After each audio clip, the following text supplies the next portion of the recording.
we came to the end, and we have one session left. And I know that you're all waiting for him now. Who has Ripple? Who already got some Ripple? Who doesn't want to tell that you are holding some Ripple? Okay. Okay, so we're going to talk, the topic of this session is the ripple effect. And now, I want to invite Dilip Rao'yu, Global Head of Infrastructure Innovation from Ripple. Round of applause for him.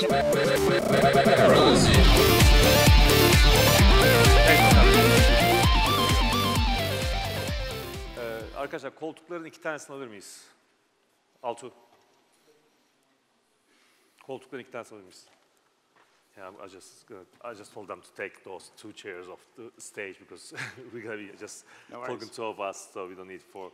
So, thanks for coming. No, thank you for having me, and this is my first time in Turkey, so yeah, is it? Having a great time. Thank you so much. Oh, thanks for coming. I mean, I believe you're going to have lots of questions, so I'm going to be quick, asking you a few questions, then I'm going to leave the word to the audience because I believe they want to ask a lot. Sure. I mean, let's start I just want to give the ball to you, so it's going to be easier to start. What is Ripple? What's this mission? And what is its vision? So if you start from there, then probably we're going to have more to talk. Sure. Thanks, Corda. So really, in a one-line sentence, Ripple's mission is to try to create the Internet of Value. And the way we mean that and parse that is, if I have to send you an email today, there really is very little friction in sending your email. I don't ask you, does my ISP talk to your ISP?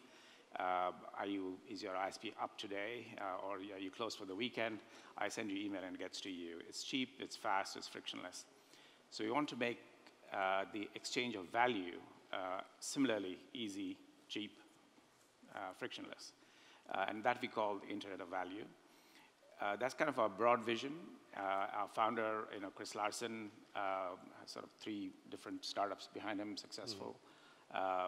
Working with some founders who came out of the Bitcoin blockchain movement, came up with the original plan, and Ripple's come out of their vision.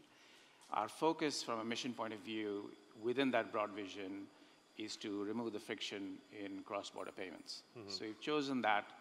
Our CEO is a chap called Brad Garlinghouse. He was well known in Yahoo for having written what is called the Peanut Butter Manifesto. He accused Yahoo of spreading themselves too thin. And he was probably prescient in terms of his assessment. So his mantra at Ripple is very much about focus. So we're trying to solve for cross-border payments. And really, that informs everything we do. We're probably one of the oldest companies in the space. In Silicon Valley, being 5 years old means you're probably about 10 years old in the real world. And we started up in late 2012. And initially, we came up with a very straightforward public ledger, which is called the XRP ledger. But as we took that to market, specifically to banks, they told us all the things they hated about it. And so if we had to create a solution that banks were going to use, we had to really take the best bits of distributed ledger technology, but then solve for their specific use case. So I think in general, this technology is evolving. And I think what some of the learnings we came to were around, not that my blockchain is better than your blockchain, because we think there'll be 1,000 blockchains for different use cases. They'll be optimized for those use cases. So what we've been spending the last couple of years is really on, I think one of the other speakers touched on this, which is interoperability. It has too many syllables to be catchy, but we think the key problem is connecting blockchains and connecting networks. So we come up with again, a technology called the Interledger Protocol. If you go to interledger.org, this is a W3C committee that's running this development of this standard, which is primarily around connecting networks as well. So you said that your mission is to remove friction from global payments. Can you give us more examples, like what are you really doing to make this happen? I mean, not you, but Ripple is doing to make this happen? So look, firstly, you have to understand how cross-border payments work today. Yep. And we think that distributed ledger technology has a great fit to the problem. So I think a lot of people are racing around trying to solve for child poverty and world hunger, with blockchain, whereas the way banks work today is if you want to move money, let us say, from Germany to Turkey, then somebody wants to send money out of a German bank account, that bank has to take their money and then has to basically send the money across to somebody who also has a leg in Turkey. So typically this happens through somebody called a correspondent bank. So the correspondent bank has a leg in Germany, has a leg in Turkey, which means they can use the domestic system in Germany to take the money from the German bank and use the domestic system in Turkey to pay out to the beneficiary bank. What this means is you have multiple ledgers being updated. So initially, the German bank has to update its ledger to say, I'm going to debit John and I'm going to pay out to the correspondent. The correspondent has to update their ledger to move that across borders. And locally in Turkey, another ledger has to be updated to get the final money to the beneficiary. So you have multiple ledger updates happening at different points in time. And the way all of this works is really 70s technology. You have batch files being passed around and being processed. So it is fraught with error. It might take 2 to 3 days. You might have taken the money from the sender in Germany, but you have not completed the delivery of money to the beneficiary in Turkey. And it could fail in between. So it is prone to error, anywhere from 6 to 12% errors. It's expensive because of so many handoffs. Everybody wants a little, clip on the way. And what this results in is really a high friction process to move money. So what Ripple has done is sort of created, firstly, a set of solutions for banks to use, which primarily allows them to share a ledger between just the parties to the transaction. So we use a validation mechanism which has been tailored for that purpose. So it gives them all of the benefits of immutability, of having algorithmic validation, but it is not party, you don't have anybody other than the parties to the transaction involved in the transaction. So this keeps the banks very comfortable because of the privacy, reputational issues, but also scalability issues. Now, none of this uses cryptocurrency. And the reason for that is the initial implementation is all about connectivity. So we're solving the problem of creating an atomic transaction between the bank in Germany and the bank in Turkey so that the debit at one end is accompanied by credit at the other. So you can guarantee settlement. You can actually exchange information about the transaction up front so the sender knows what it's going to cost, when it's going to get delivered, and get a confirmation of delivery. So I like to tell banks that the service is not about sending of money, it's about the receipt of money. So if I know that my mom's got the money, that's what I'm paying for. So we're trying to solve that with both the messaging layer and the settlement using the Ripple Ledger or ILP technology. The second part of it is going to be how do we use a digital asset? And that solves a second problem, which is of liquidity. So when a bank wants to make a payment in Turkey, somebody has to have the money in Turkey to deliver. The German bank may not have that. So what they will often do is have an account at the correspondent bank where they're holding Turkish lira. So they're holding money in probably 20, 30, 40, 50 countries around the world for these payments to be made. Altogether, there's about $27 trillion being held in these so-called nostro-vostro accounts around the world. Now, if one bank is holding in 100 different currencies, as you can imagine, that's an expensive exercise. So small banks can't do that in many countries because they don't have the balance sheet for it. So using a digital asset like XRP, which is the asset native to the Ripple Ledger, a bank could, for example, just hold XRP. And whenever they wanted Turkish lira, they could buy it from somebody by exchanging XRP for it. Or if they wanted euros, they could buy euros. So if you only had to use one asset, which is instantly translatable into 20, then typically it means you have to hold less money overall. So it optimizes for liquidity. It makes it feasible to exchange instantly and settle using a digital asset that has no counterparty risk. So the elimination of nostros is one use case. The other is as a bridge currency. So today where you have pairs of currency which is not very liquid, you might have to go through US dollars, which means that every time Mr. Trump tweets, your transaction is getting affected because the US dollar might go up and down. Whereas if you had ultimately a digital asset that had no counterparty risk, there was no central bank running it, it meant that you'd have a very neutral bridging currency. So that's kind of our second solution. But it's early days in the digital asset space. It's a completely new asset class. Obviously, there's a lot of speculation, so there's a lot of volatility. And volatility is not good for that industry. So we are helping at this stage to create more liquidity using XRP. And ultimately, it'll take some time before financial institutions start to use that, which will then solve both the problems of atomicity of transactions, which gives you 24/7 speed and certainty of settlement, but also the use of a digital asset for liquidity management, which then solves the problem of how much money do I need to have to be able to make all these payments around the world. I see. It's kind of a long answer to your short question. It's okay. It's good. It's good. It's good. So, just I realized something. You call it digital assets. Yeah. You don't say cryptocurrency or crypto assets or anything. Is there a reason for that? I'm just asking. I mean, you don't need to. No, very deliberately. Maybe a company policy. No, very deliberately. Yeah. So we have positioned XRP really as a digital asset for use by financial institutions, really on a wholesale basis. So right now, the XRP ledger is a public ledger. It is really a ledger of liabilities. So what I mean by that is you can take money from somebody and issue a balance on the Ripple ledger. You can take gold, you deposit gold with somebody and you can issue a balance in gold on the Ripple ledger. So any kind of a liability that you have can be issued on the Ripple ledger. The validation of transactions is through consensus.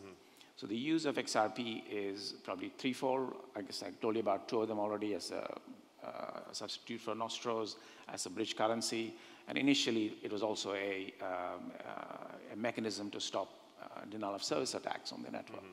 So really, it was never designed for buying coffee. So our positioning for XRP is really as a wholesale digital asset. And we're licensed to sell that out of a fund that we have in New York as exactly that, for that purpose. So you're saying, I mean, it's mostly used by banks, but is it only for banks now? Or do you think there will be some other use cases? So I think the starting point was certainly this primary use case for cross-border transactions. Now, we've gone there because obviously there's big money there. And therefore, you want to solve big problems. So we have many, now a lot of MSBs or PSBs, beginning to sign up to Ripple because they compete with banks. So we are not saying that this is only for banks or only for somebody else, but really, ultimately, all of these financial institutions have to transact with each other, and they'll do that only if they know and trust each other. So from that point of view, joining the club means that we're creating a RippleNet club, which, for the first time, in 40 years, there's a new network coming together of both banks and financial institutions who want to use this technology, but also what we call the Ripple Rulebook to be able to transact comfortably with each other. So they will use XRP, we hope. Initially, MSBs are using the XRP, and they're using pilots, for example, people like MoneyGram, Coalix in US, Mexico, et cetera. But ultimately, once banks get more comfortable, the volatility comes down, some of the big money comes into it, the regulators get more comfortable with the use of this as a digital asset. So our general view to regulators is, don't just think about this class as being good or bad. You have to figure out, what is being done with it? What is the use case? And certain use cases perhaps are not good, and you want to sort of regulate those much more strongly. Other use cases probably are very benign, and it should be encouraged because it allows the intrinsic cost structure of banking to be more efficient. And like, I don't know if you share any numbers, but like, do you have like a bank partner in every country, or is there a number for that? So we have today probably over 100 clients who have committed to signing up to RippleNet. We're probably signing now one a week in terms of both PSPs, and banks. So we've gotten over that initial hurdle. The thing with banking is, regardless of what they say about innovation, they'll do an innovation project. But to go into production with a service that they've exposed to their clients, they're very, very anxious about that. And so they want to make sure, they want to kick all the tires, they want to do pilots, they want to see everybody else doing it before they jump in. But now, for example, Santander has, this quarter, released an app, which is being used in 4 countries, in Spain, in Brazil, in Poland, and the UK. Now, Santander is a big $1 trillion Spanish bank, and they've taken, a while to get there, but now they're going all out to say, using the Ripple technology, we can deliver for you in all of these countries cross-border payments within seconds, which ultimately that's going to be a competitive advantage, for them. Once that kind of thing happens, every other bank says, right, I got to do that. So that starts to now get more and more banks, signed up. So the last, I've been with Ripple now since the middle of 2014.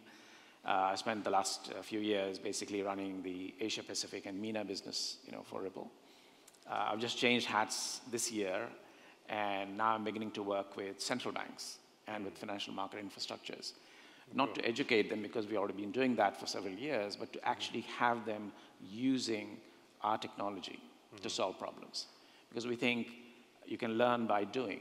And I think that if regulators start to get more comfortable with, what are the goods and bads, how does this work, how does this not work, what are some limitations, then I think there'll be a whole acceptance of this technology by the financial ecosystem. So should we expect a good move from central banks in the coming future?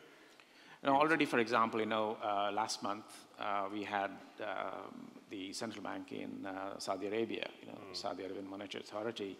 So that's a project that I kicked off with them, where they brought about 15 banks to the table. We did a deep dive on Ripple technology, both for the banks and for SAMA. And their initial concern was, should we put a sandbox around this technology?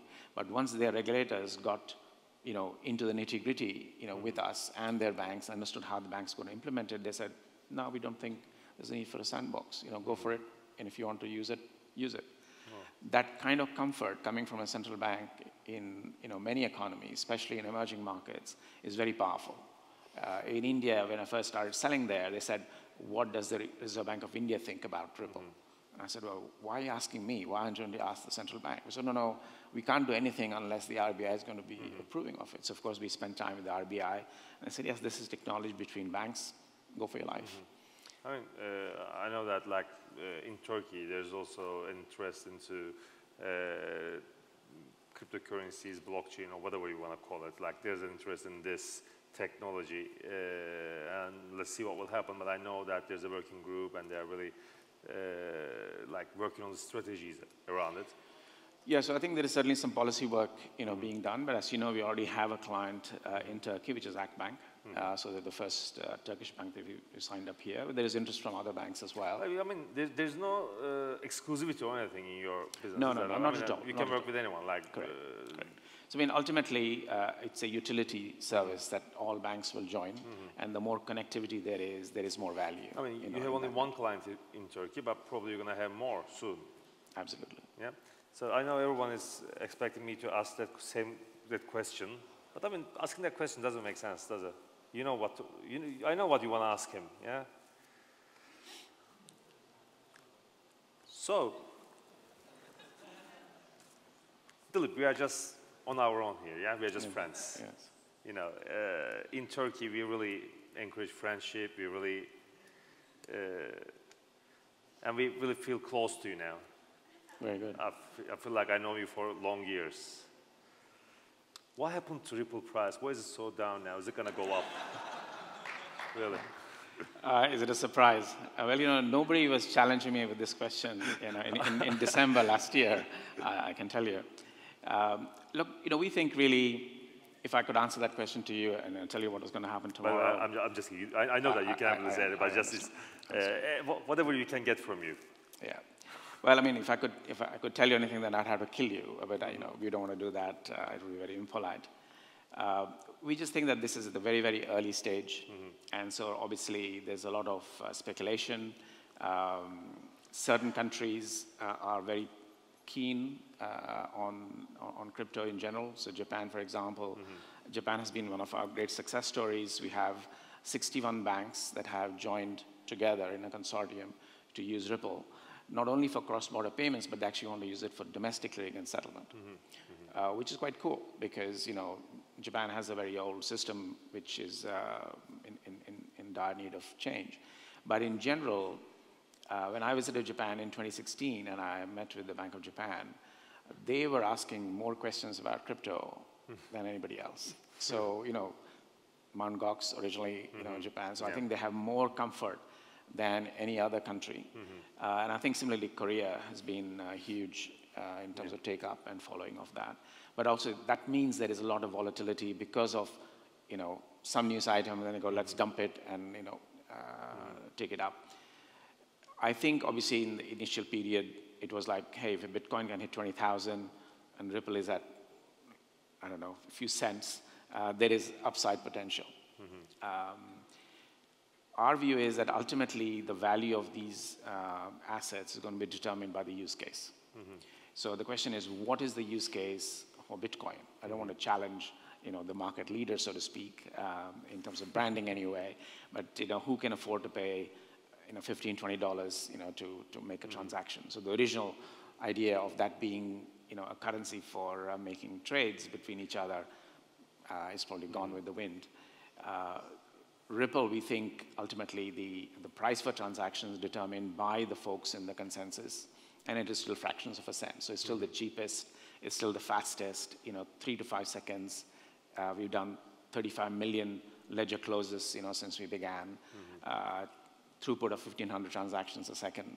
So from all of those perspectives, it's a very solid, platform.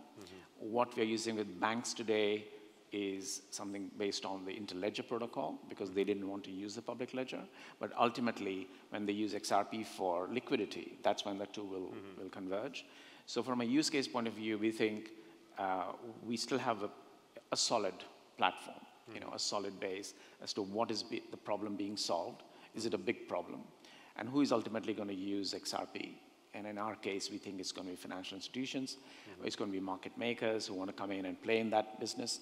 And it's a huge, as I mentioned, a $27 trillion base that is there today. So if you go by that, I'm not selling my XRP. Like $2, $3 soon? No, I'm just kidding. Don't worry. So normally we're out of time, but I want to get some questions if you have. Obviously you have, yeah. Can we hit the microphone? Let's start with her here.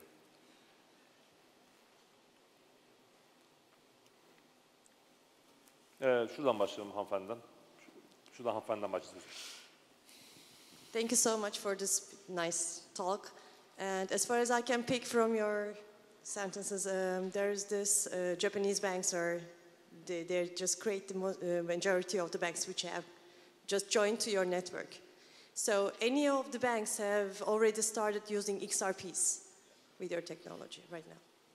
No, so the first people who are using XRP in a pilot mode, and I think we've been public about all of this, from day one, are more MSBs. So, I mean, the first MSBs are regulated, but they are usually much more, forward-thinking, want to try out stuff before the banks will.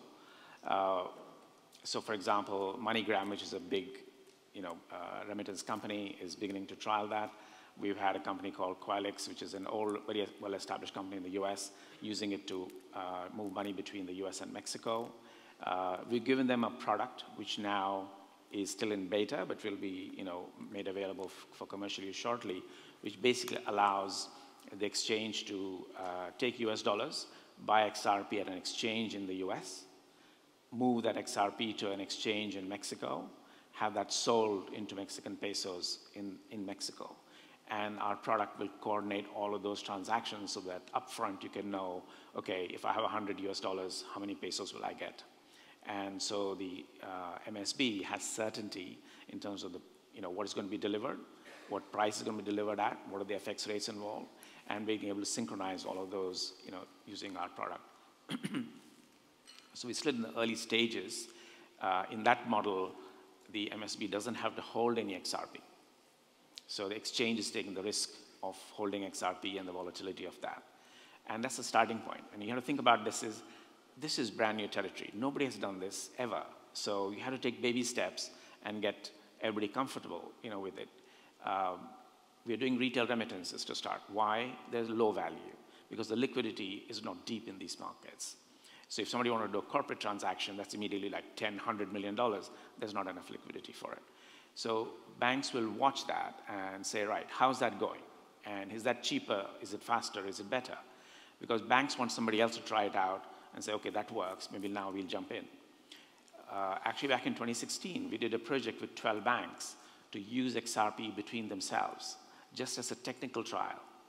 They loved it. It didn't work. They said, okay, instead of having a multiplicity of account relationships that we have to have with each other, 12 banks would have had to have 144 relationships with each other. They just used XRP and moved it between each other and said, this works. So they've already tried that out. And we know that that's the holy grail. But they will take time to get there.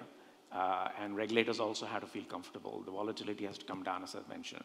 Markets have to get deeper. This just takes time. So at this point, to answer your question directly, we don't have a bank that is using it. But we have MSBs starting to trial it. But my expectation is that sooner rather than later, banks will use it because it makes sense.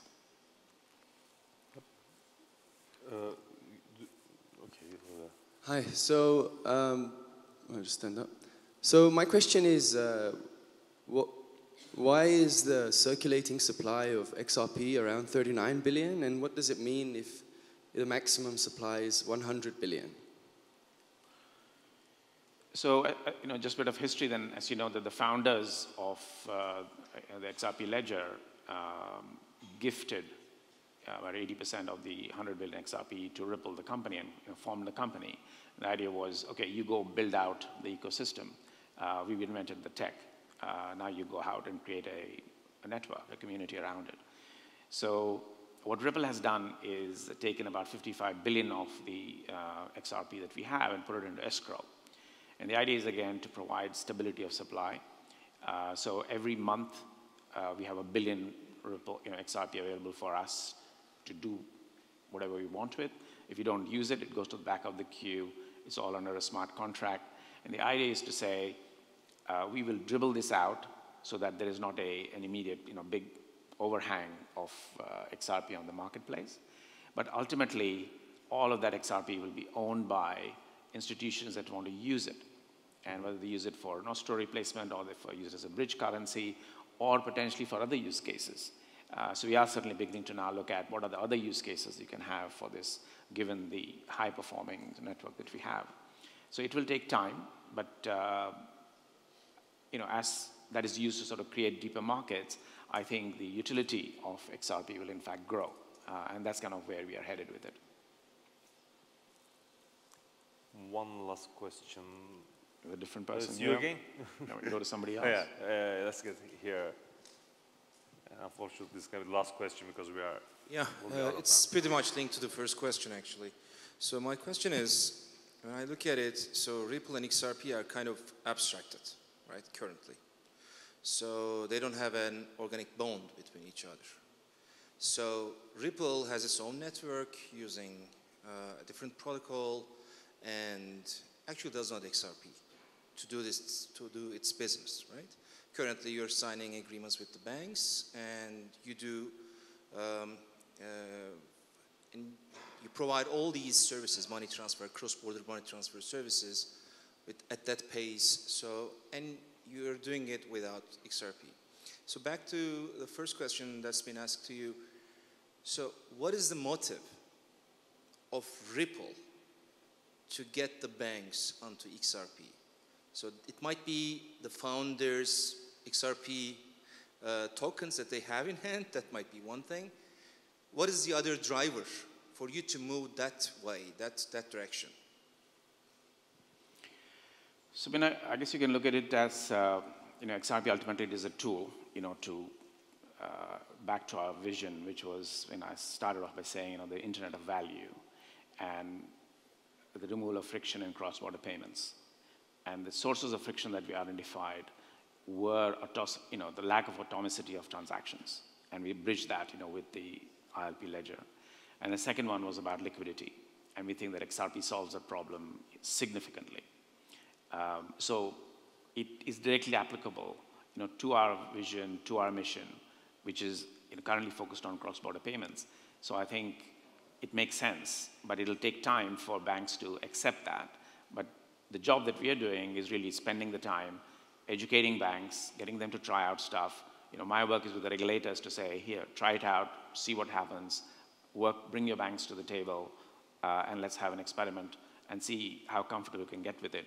But all of our activities are geared towards using the tools that we have. It's a combination of technology, but also the digital asset to solve for this problem. So, there's nothing else that we are doing every day. So I don't wake up in the morning thinking something else. I'm still focused on cross-border payments, the internet of value, and the use of our software and the digital asset that we have, which is what we can apply to it. Hadi seni de soralım. Let's get one more question.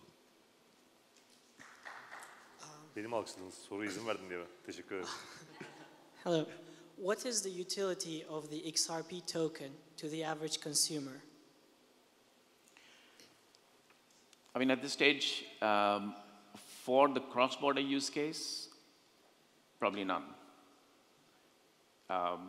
But you might see over the next few months or this year, additional use cases come out, using XRP. And, if some of those are consumer-oriented, I won't be surprised.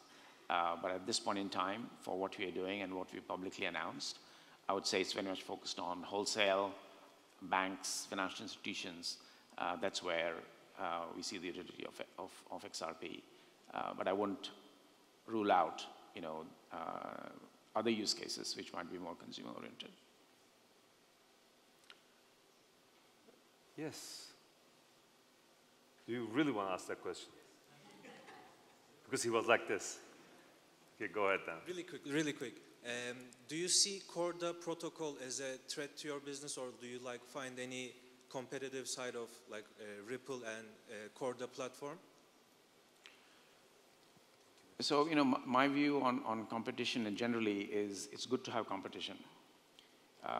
I started pitching Ripple in 2014 when all we had was the XRP ledger, and I said, here's a cool platform for you to settle. And banks looked at me blankly and said, we don't understand this, and how do we do the messaging? And so they wanted a full solution. So our journey has been in taking basically very, fundamentally innovative technology, but then packaging it into a full solution for banks. That's taken us, 3 to 5 years. We are at release 4.0 shortly. Corda is at 1, I guess.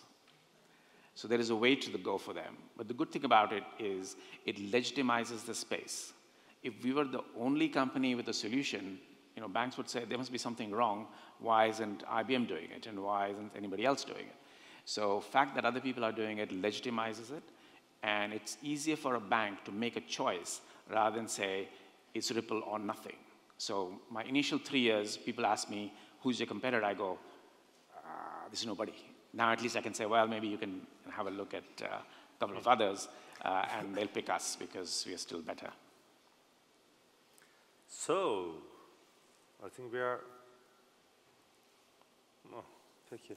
Okay, one more question. Sorry for that. That's all right.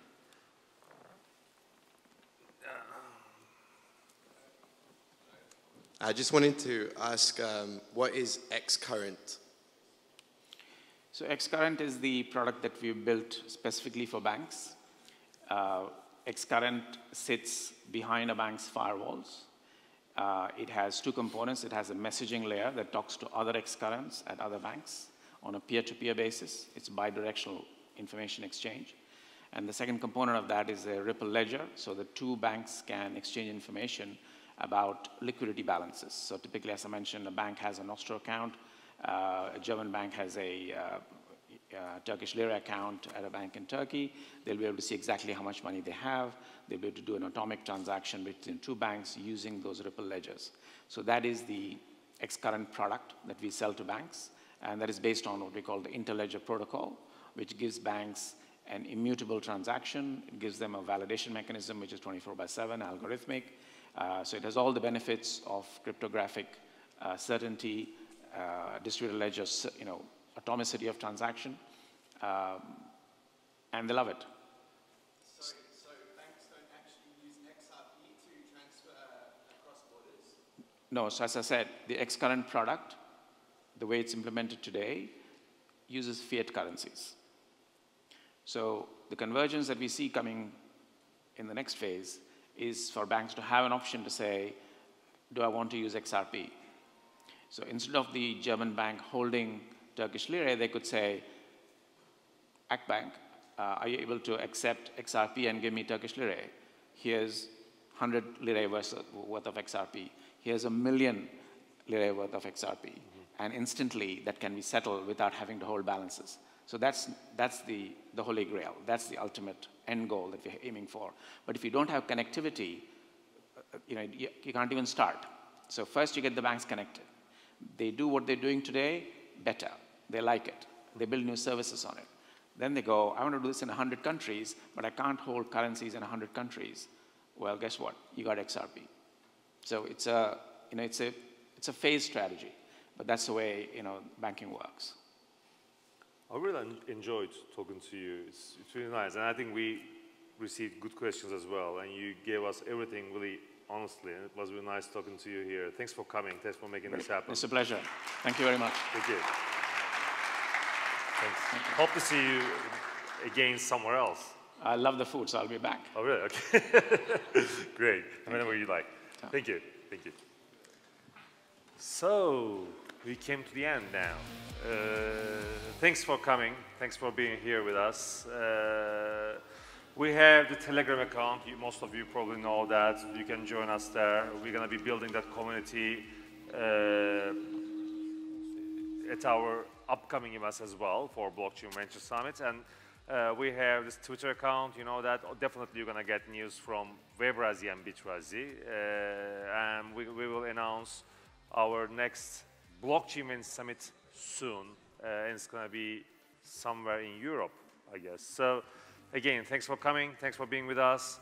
I hope you enjoyed today. See you soon. See you later. Çok teşekkürler geldiğiniz için. Çok sağ olun. Herkesin söylediğimi anladığını varsayıyorum. Çok teşekkürler geldiğiniz için. Bir sonraki Webrazi event zaten var. 11 Nisan'da biliyorsunuz Webrazi Dijital var. Webrazi Dijital yani marketing ve reklam odaklı konferansımız. O da burada olacak 11 Nisan'da. Bir sonraki Blockchain Venture Summit'te haber vereceğiz yerine. Teşekkür ederiz. Görüşmek üzere.